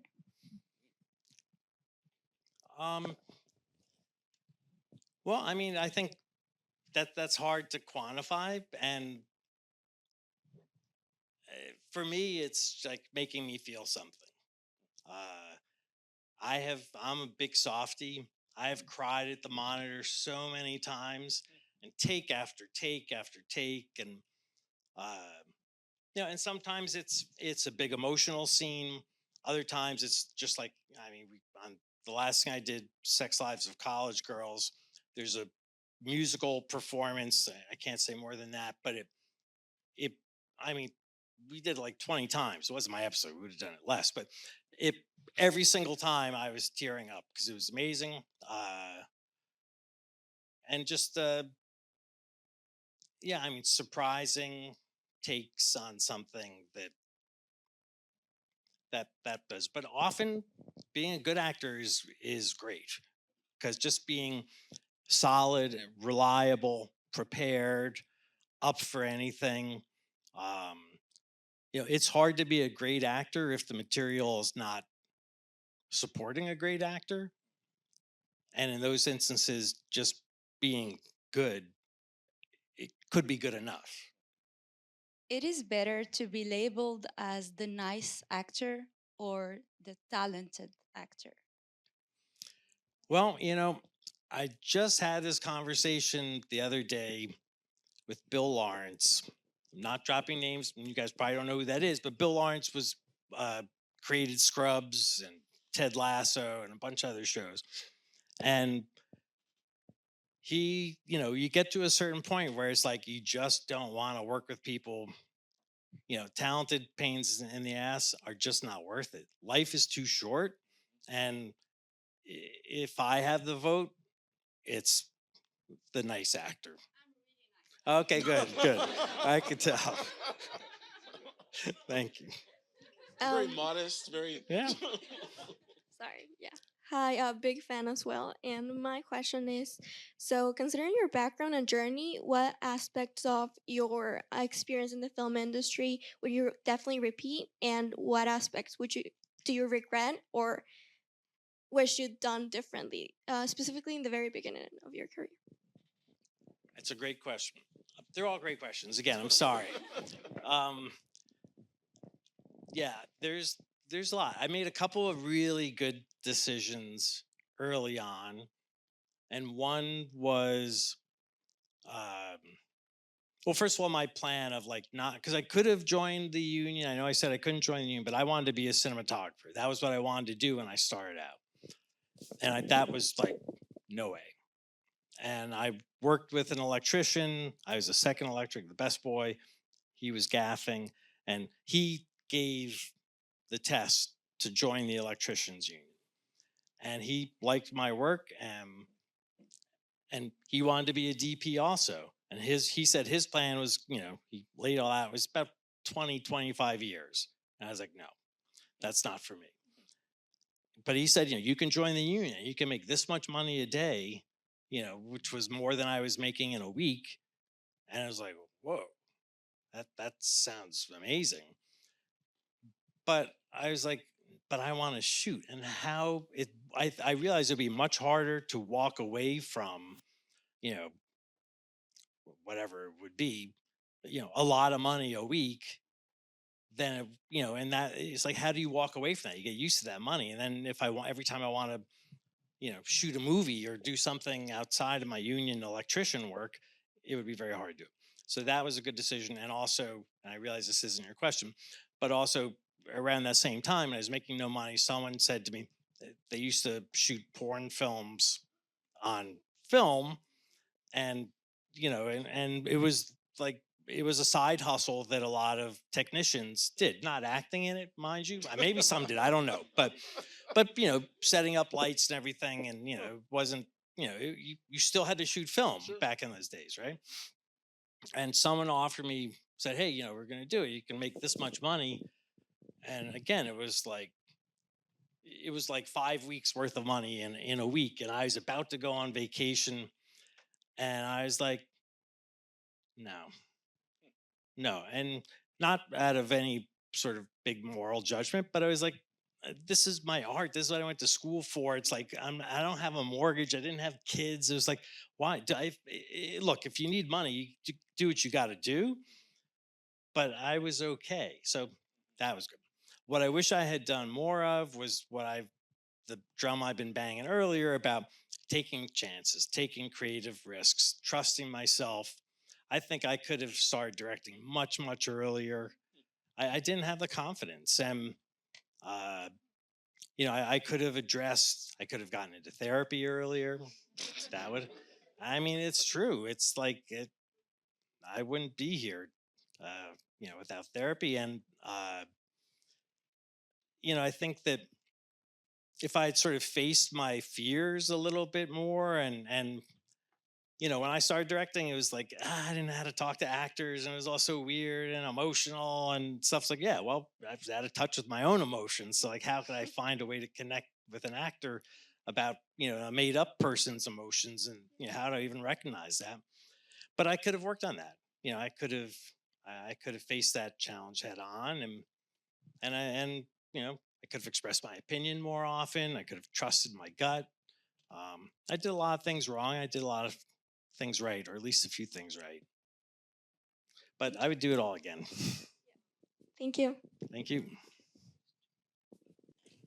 Finally, I'm Emma. I'm a graduate of the writing department. And from a lot of teachers, I've heard that comedy is one of the best ways to write and direct character driven stories. And I was wondering if you thought the same thing and why.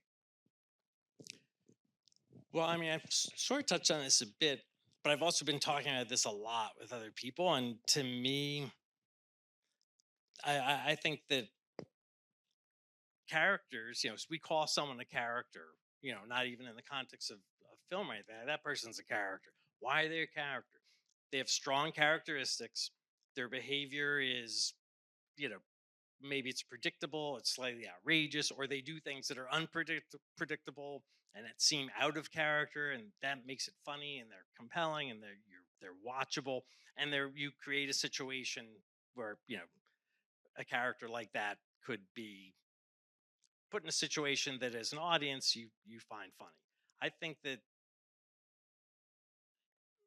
I think that comedy is really based in conflict and expectations, and again, understanding characters.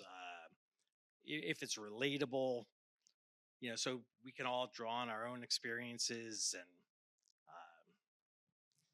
and that's I think that's there's a lot of rich material there, and it's just, I mean, comedy is tough to export sometimes. It doesn't always translate. Um, and I was saying earlier uh, to, to Amari and Evan that like the sometimes even just the a Canadian director directing American dialogue, or if I were to work on a Canadian show, there might be some nuance or some very very specific comedy that humor based on a regional thing or something like that I wouldn't pick up, even though I speak English relatively well. So there's a lot of that I'm going way off base here, but yeah, I mean, I think comedy is very, for me, the comedy I find appealing is about characters, and it is just as meaningful and powerful as drama. And I think that you can often reach people more with laughter than you know than just making their heart break or something, or their heart pound, their pulse race, or something like that. I'm really proud to have worked on shows that help change culture, help popular culture, and acceptance of gay people, Modern Family, seeing a, a gay male couple that had all the same problems that you know heterosexual couples had, was very, very relatable to people, and it kind of snuck up on the audience in a way. you know Sex in the City is huge, you know frank discussions, women talking about sex like we thought men only talked about sex that way. And um it's like anywhere I go where people learn that I did that show, there's like different ages of women, the women who watched it when it came out, and now their daughters are seeing it, maybe even their granddaughters are seeing it now. And it's like shows that resonate over time. And it's tough because I'm really just going off. So um there's I reached a certain age and I was like, oh, what the hell have I done with my life? It's like, does any of it matter? And so I'm not saving lives. I'm not, you know, doing good things for the planet. And I was like, well, wait a second. Probably saved a couple of lives. It's like, I know I've had people come up to me who said that this film that you worked on or this TV show really touched me. And, it's important to laugh. And I think that storytelling is such an integral part of humans in general. Like, it's, to me, I believe is actually the oldest profession is storytelling, because that's how we learn to stay alive. When there wasn't the written word, just like it was a verbal tradition of telling each other stories. Like, yeah, remember that time? You know, Jim went down and he fell in that fucking tar pit. It's like, yeah, you got to remember that because that's important. It's going to keep you alive. So anyway, I don't know if I answered your question, but You did very much, and I want to thank you for all the representation in your shows and for coming out tonight. thank you so much.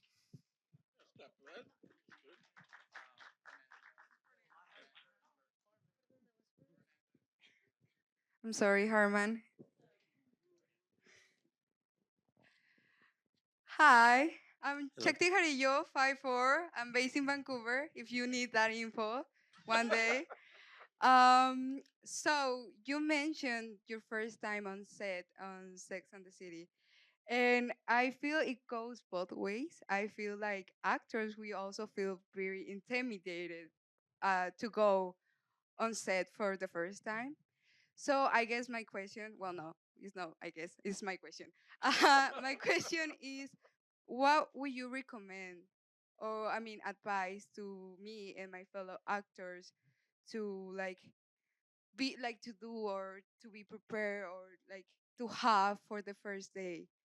And I mean, this question I've heard the answer from actors and other people, but I feel like it's really interesting hearing the director perspective.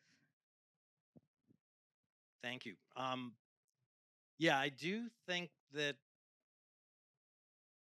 just as a guest director coming on and directing on a show that's up and running, and I've touched on this a little bit, is the guest actor who's coming on for a day, or they're coming on for 5 days and this is their first day or whatever.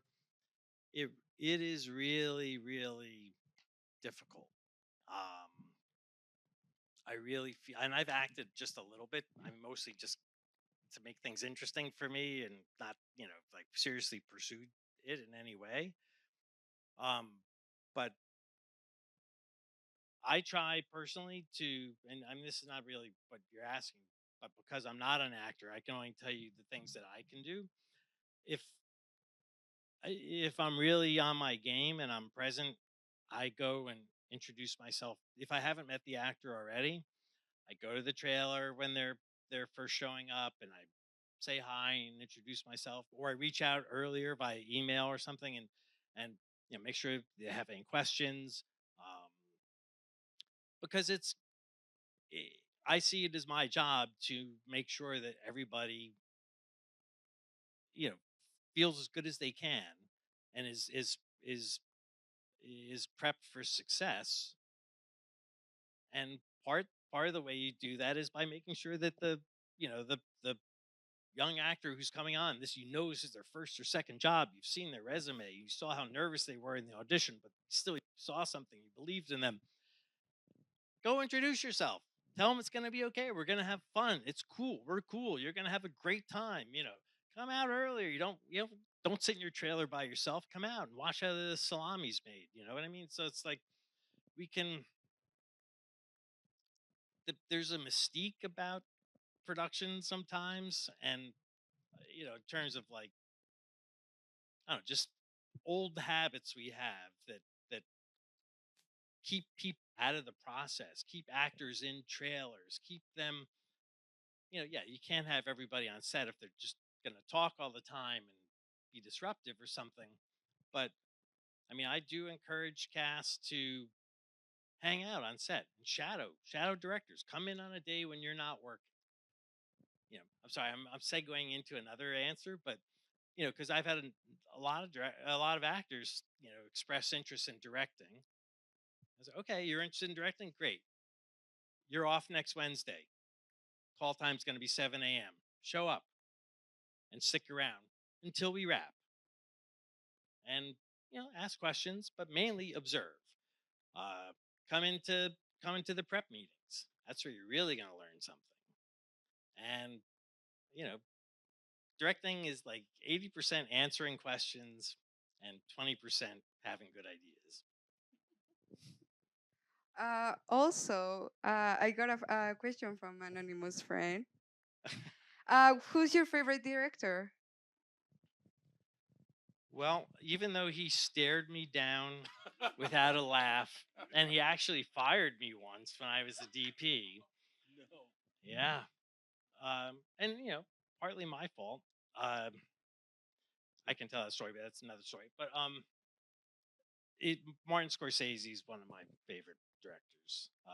His films really, really spoke to me as a kid. Again, sort of growing up in the neighborhood I grew up in, I felt like I saw my neighborhood on screen, and uh, he's just a brilliant filmmaker. I've heard him speak many times. I've met him again. I did not remind him that he fired me. Thought that was unnecessary. I didn't remind him that he didn't laugh at my trip, but thought that was unnecessary. Um, I really like Christopher Nolan. I haven't seen Barbie, but I really like Greta Gerwig. Sorry. Sorry. I will. I promise. Um, yeah, I'm not great at answering those questions. I'm sorry. It's like you know, when there used to be record stores. I'd walk into a record store or a supermarket. Say, oh, I need all these things, and the second I walk in, it's just an empty void in between my ears. I can't remember anything. Sorry. Can I sneak a question in? I know I've asked a bunch, but you don't have to tell us the story. But how do you recover from one of your favorite directors letting you go? Well, I'll tell the story briefly. This is a movie directed by a famous painter named David Sally, who was very big in the 1990s in New York, and it had an incredible cast. I mean, just I won't even name everybody, but it was a really stupendous cast. As a 4-week shoot, it was not a ton of money, but because he was a famous artist, there was people who, the actors were willing to work with him, and I was I shot myself in the foot because I had pared down my lighting package so much to give money to other departments, um, that I sort of limited my palette a bit. And I'd come up doing movies that had no money, and we didn't really have stars. Maybe we helped make movie stars, but um, and I was like, the kind of movies where I was like, yeah, we're going in to see from there to there because we have a pint of paint. We can't paint more than that. So that's it. And so we were very decisive and stuff like that. And I was like, yeah, I can do this with less and give the art department more money. And also Marty's girlfriend at the time was one of the lead actors, and I think that she didn't like the way she looked, and that's on me. I was the DP. Um, how did I recover from it? It was devastating because I'd shot half the movie. I thought, well, this now my life's changing because I'm gonna have all these famous movie stars on my rig. I'm Martin Scorsese. I mean, 2.5 weeks earlier, I was in his office sitting across a desk from him, pitching my shots and my storyboards, with David Sally sitting next to me. I was like, holy shit, this is insane. I'm pitching shots to Marty Scorsese. And then 2.5 weeks later, on a Saturday morning, the phone rings and I'm told not to show up on Monday. I'm fired. So that was a real punch in the gut. And I mean, thankfully, I did, it really forced me to reassess like how I got to that place. And the guy who replaced me was someone I knew. And as I know how these things work, you know, he wasn't hired on Saturday morning. So this had been in the work for a bit. But he reached out to me and he said, like, the first thing he did was double the lighting package. And it's like there's always money for that. It's like I was just like, I'm the indie filmmaker who's gonna play ball and do no, I had to fight for what I needed. And or the script had to get smaller, or they had to add more days to the schedule. It's like that's so it was a very difficult lesson, but I guarantee anyone who's going to work in this business, you will get fired. Just I'm going to put it right there. You will be fired. I promise you. I was gonna say I really appreciate your honesty in sharing that, and I was going to tell you guys the same thing. It's a running joke, but also common knowledge in the business. If you are around for long enough, it's not a matter of if you're going to get fired, it's when you're going to get fired and what you do once you get fired. Every creative person I know in this business has been let go of a job, including me, and it's devastating, especially if it's like somebody who you were really stoked. Like something I learned, I won't even share the name, but I booked a gig once, an animated gig, and I messaged the showrunner telling him how much I love the show and how excited we kind of became friends. And then the guy had to fire me because he didn't like what I was doing, Yikes. and then learn the lesson that like until the shit is on the air, just keep your head down. Yeah, exactly.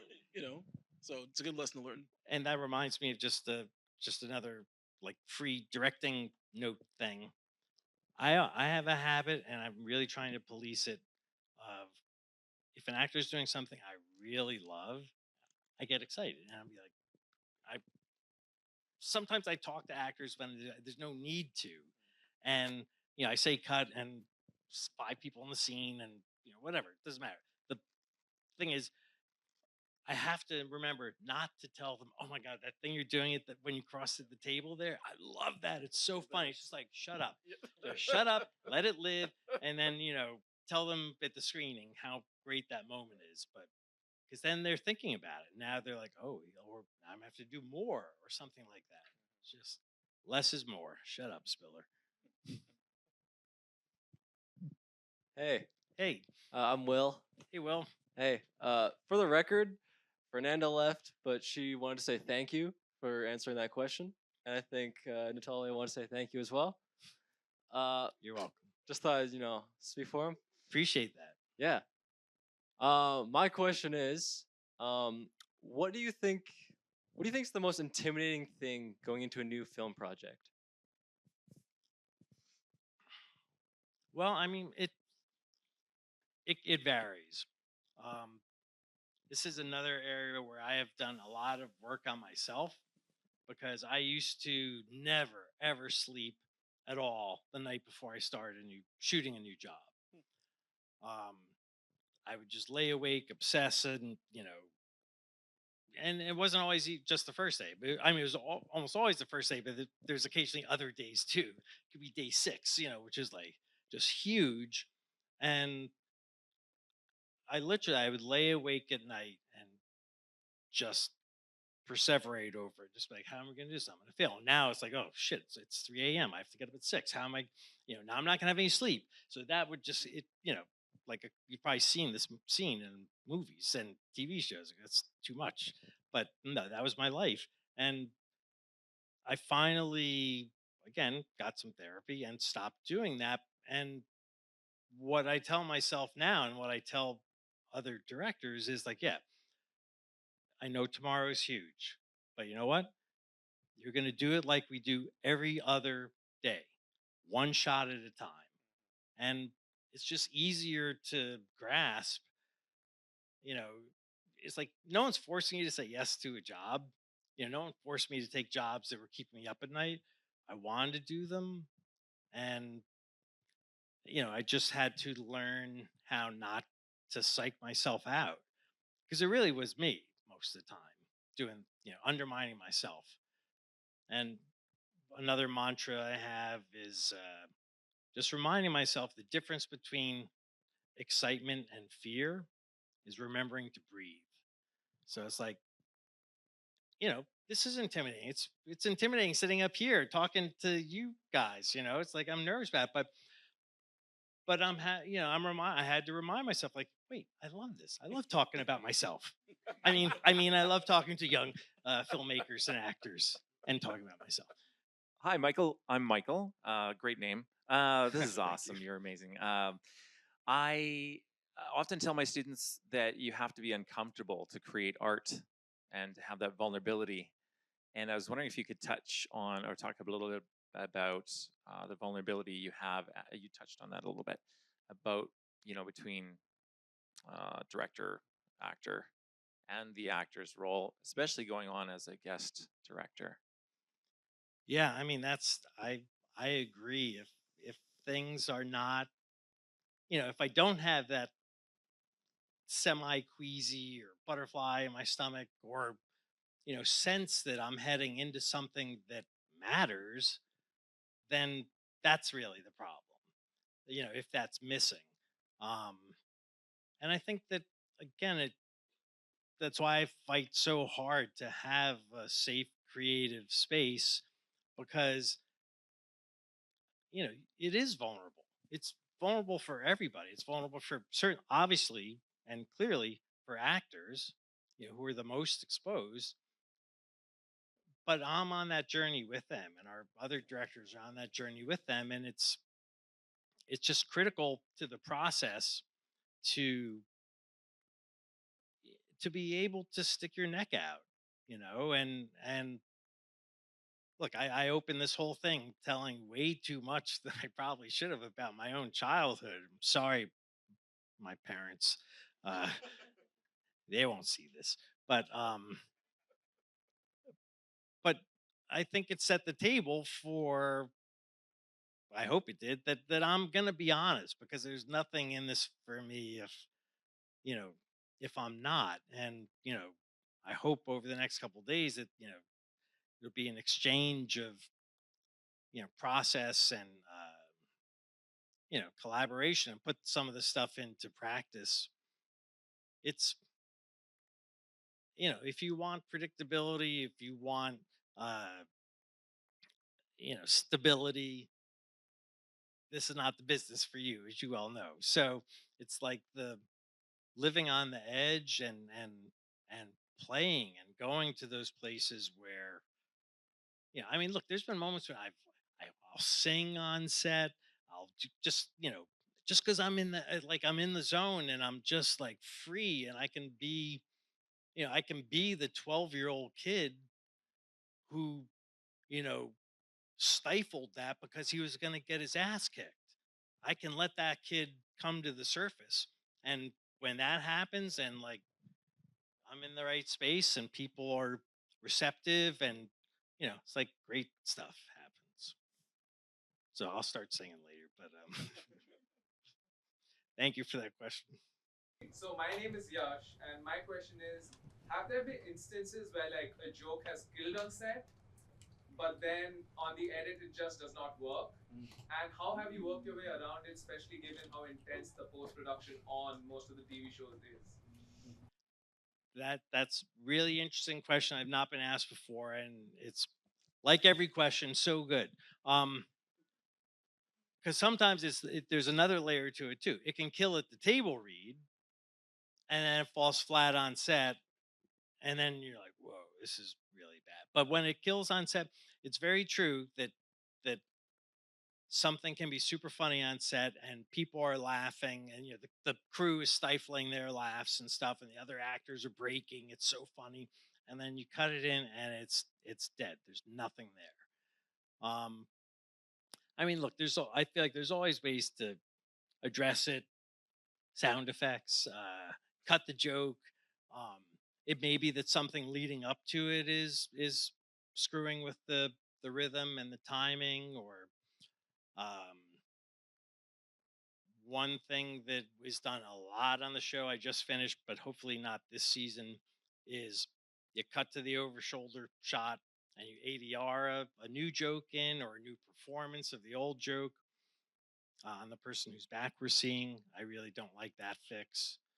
Um, but yeah, that is one of the like true mysteries of comedy, because I mean, I've done whole episodes where it's like, this is, I mean, Emmy #2. Come on, this is so funny, and then it's just like laying there, and it's like, man, it's a different thing. I mean, performing live is a different thing. I think it's that we might be responding to something else. Sorry, I have to steal a follow-up question. It's a bit of a nerdy one. What is the process in like televised comedy? Like you do your cut and then you screen it to who? To like, how do you know it doesn't work before it makes it to air? Well, yeah, the director does their cut, then they turn it over to the producers. Um, you'll hear about it if it doesn't work. I mean, but you may know in your own cut, and you don't have very long on a half-hour show. 2 days to your edit. Um, you sort of have to pick your battles, and some things, and again, depending on the show, it's like, as I mentioned, like one of the fixes might be to take out some of the fat before that. Some showrunners won't hire you if you do that. Won't hire you back because it's like, well, wait, no, I want to see every word I wrote because that's what I wrote. You just need to know that going into it. So it's the producer. If the producers don't think it's funny, it's out. That's all it is. There's no test audience. Well, I mean, on a pilot, you'll do test screenings and stuff like that. But yeah, I mean, there's several stages beyond that. So it's like it goes to the producers, they'll do a cut, then they turn it into the studio, they'll give notes, and they'll producers address it, goes back to the studio, address it again, then it goes to the network, and there's a couple more stages of that. But depending on where you are and what the show is, you may or may not get very specific notes about the process. But yeah, I mean, it is a baffling thing when that happens. It's just wild because network executives aren't renowned for their sense of humor. So I'm surprised that like that's how it decides. Well, generally, I mean, they.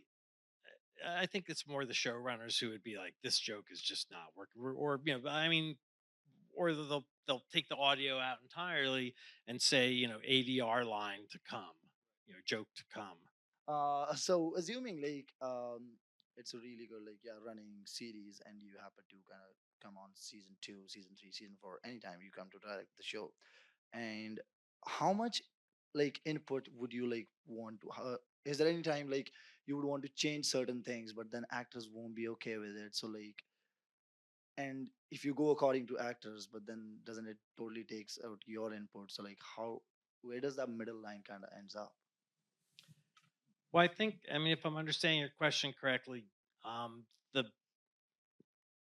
I mean, that would fall more to the showrunner. If there's big moves that are going to be made in between seasons, like either writing a character out or bringing a new character in, or what the arc of the season is going to be. Um, I think based on the show, you know, not every writer is open to input from a producing director. Some are. Generally, they're dealing with their writing room and the studio network, sort of approving the storylines. Um, but yeah, I mean, there's definitely been decisions that have been made on shows that I think, had I been consulted on, I would have maybe said, I've got a different idea about that. But it's not always, I'm not always included in that.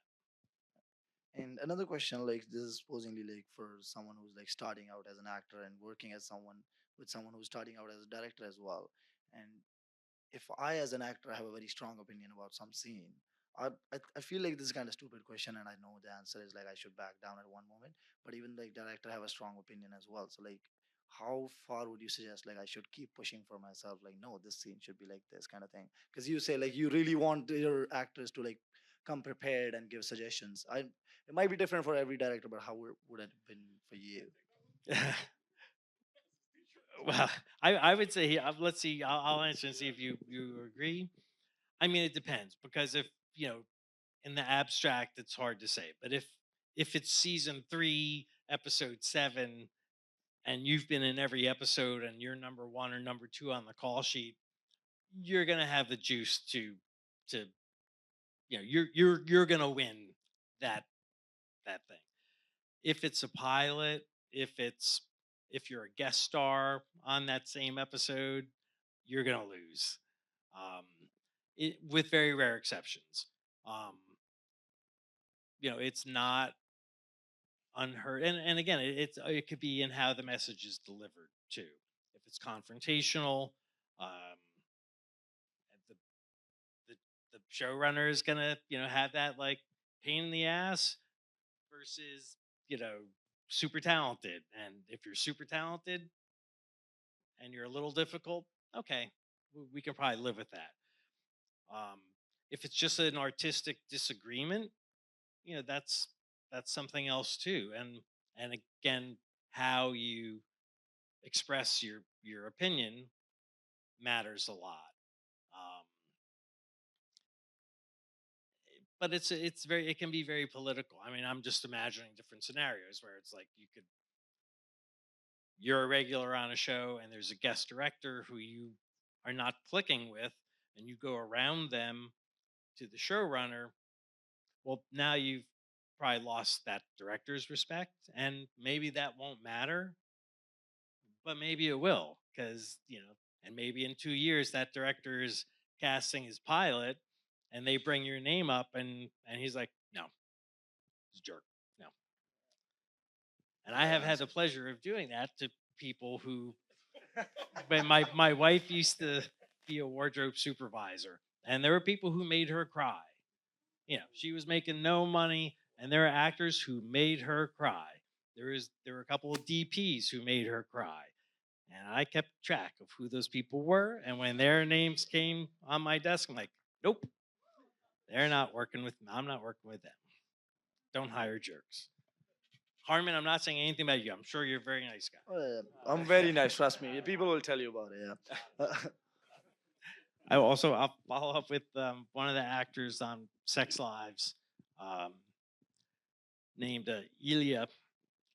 Would anytime I would give her a note, she would take it and then she'd just go, love. And I really appreciated that. And she's awesome. To wrap up, last question. So last night we watched, yes, Modern Family and Firefly Lane. So with Firefly Lane, especially because you are a self-processed former indie film snob, there was a lively discussion about Firefly Lane and what the cultural value of it was, or how I think somebody noted that the dialogue felt on the nose a little too much. So what drew you to that project, because you were so heavily involved? Well, 'cause I wanted to be in Vancouver again, obviously. Oh, well, I watched season 1. I mean, first of all, I mean, it's a fair note, I guess. Uh,